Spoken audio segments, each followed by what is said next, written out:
να πω ένα μεγάλο μπράβο, ένα μεγάλο ευχαριστώ σε όλους εσάς που ήρθατε στη σημερινή γιορτή μας.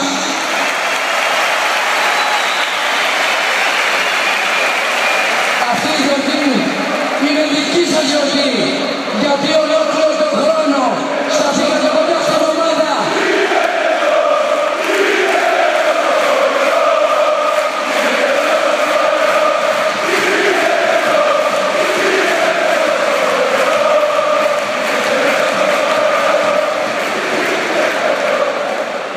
Πρέπει πάνω απ' όλα να συγχαρώ τον προπονητή τον κύριο Αυγίνη,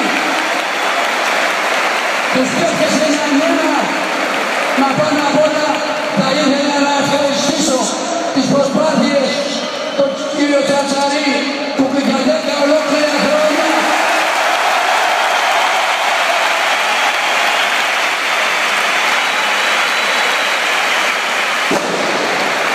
βοήθησε όσο μπορούσε και του πρέπει ένα μεγάλο μπράβο και ένα μεγάλο ευχαριστώ γιατί έχει στο Παναθηναϊκό μας.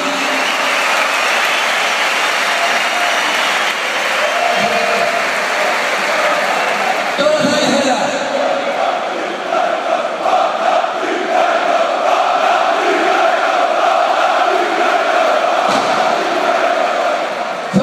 σας παρακαλώ να κάνετε ησυχία για να ακούσετε και κάποιο ευτράπελο που το κρατούσα για ένα ολόκληρο χρόνο.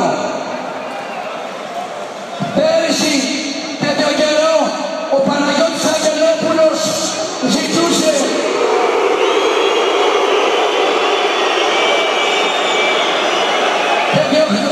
τέτοιο καιρό πέρυσι ζητούσε και τραγουδούσε «Πού σε Θανάση, πού σε Θανάση».